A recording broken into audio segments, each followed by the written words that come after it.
bright lights of New York's Times Square, a mystery secretly waits.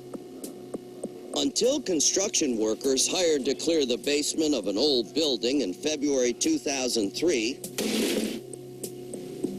dig up more than they expected. In the northeasternmost corner of the basement, they discovered a concrete platform. One of the construction workers took a hammer and struck the top of it, and it broke. They discovered a rust-colored fabric. It was an old rug, and wrapped inside of it was an old secret. When they pulled on the rug, a skull came out. Police technicians carefully broke up the concrete slab, exposing the skeletal remains of a woman and evidence of a horrible crime. It was an extension cord and some pantyhose in the vicinity of the neck, the back of the hands, and behind the legs, which would sort of imply that she was trussed or tied up in a fetal-like position before the concrete was poured on her.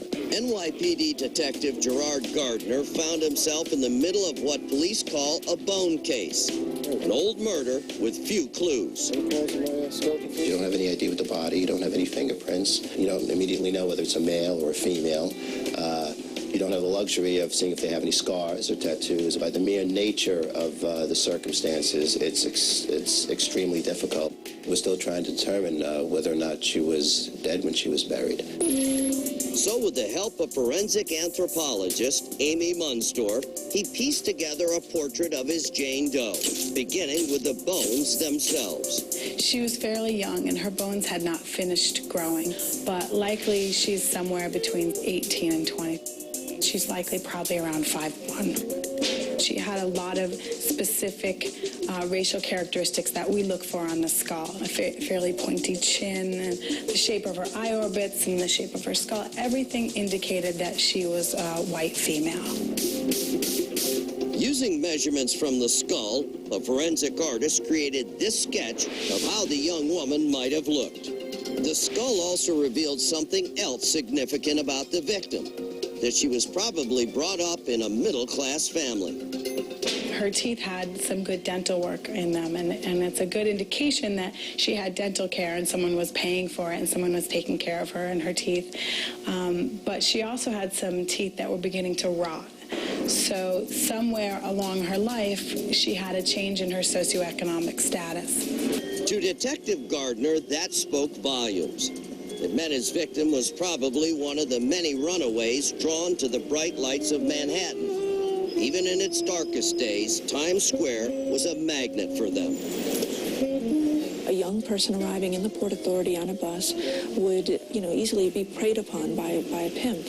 And the pimps would take them and force them to work for them. There were glittery pieces of fabric recovered amongst the remains, consistent with what streetwalkers would wear to attract attention from motorists.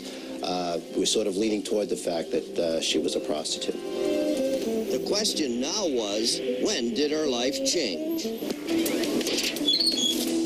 How far back in the past would the detective have to go to solve this case? A 1969 dime found with the bones told him the murder could have occurred more than 30 years ago.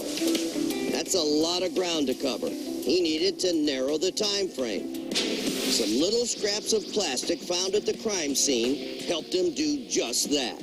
Although none of the pieces fit together like a jigsaw puzzle, I could see that they were most likely from the same packaging. And what I saw was pets, bait, animals, a large letter A in red with possibly a T next to it. When all the pieces were in place, Lisa realized she'd found a plastic bag that once contained rat poison. The specific brand, Talon, wasn't marketed until 1979. That meant the murder could not have occurred before then. Now Detective Gardner's time frame was down to 2 decades. The forensic scientists helped him trim it even further. Detective Gardner submitted soil and dirt from the crime scene, and inside that dirt was what appeared to be a label of some sort, and it was very dirty. After cleaning it and looking at it under a microscope, I was able to see 2 seals. One of them said International Ladies Garment Workers Union. I called the manufacturer and asked, is there a way to tell what year this was manufactured? And he told me to look for digits and 2 letters above the seal. And with those numbers and letters, he was able to tell me that this label could not have existed before December 1987. All these clues told Detective Gardner the victim probably arrived in New York in the mid-'80s, and the murder occurred sometime after 1987. Unfortunately, the victim's description could fit thousands of women who'd been reported missing in that period. But Detective Gardner had a key clue he hoped would point to just one person. On the pinky finger of the skeleton's right hand was a small gold signet ring. The letters PMCG or PMCG are engraved on it. The bottom of the ring is cracked. It's gold-plated, so not worth much money. But to Detective Gardner, this small ring is invaluable. It could be the clue that breaks his murder case open. We took the initials from the ring, and I got a nationwide listing of every woman ever arrested or reported missing with those initials. There were more than 500 PMCGs. None of them turned out to be Detective Gardner's young victim.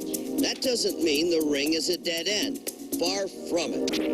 According to the jewelry experts we showed the ring to, the G could be a middle, not a last initial. The person who owned the ring had a last name starting with MC. That would make it PG Mac something. So now, there's a whole new list of names to go through, and it's a long one. Remember all the clues. The victim is believed to be white, 18 to 20 years old, and about 5'1". She may have looked like this sketch. Most important of all, take another look at this gold signet ring. You can get a longer look at our website, amw.com. Somewhere, a family is waiting for answers. If you can help, please call us at 1-800-CRIME-TV. Now, there's one more clue in this case we want you to know about. Investigators also found this in the concrete, a plastic toy soldier. No one knows why it was wrapped in the rug with the body. Perhaps it was placed there by the killer, or maybe it was something important to the victim. If you can shed any light on this clue, or if you want to investigate this case some more, please go to our website, amw.com.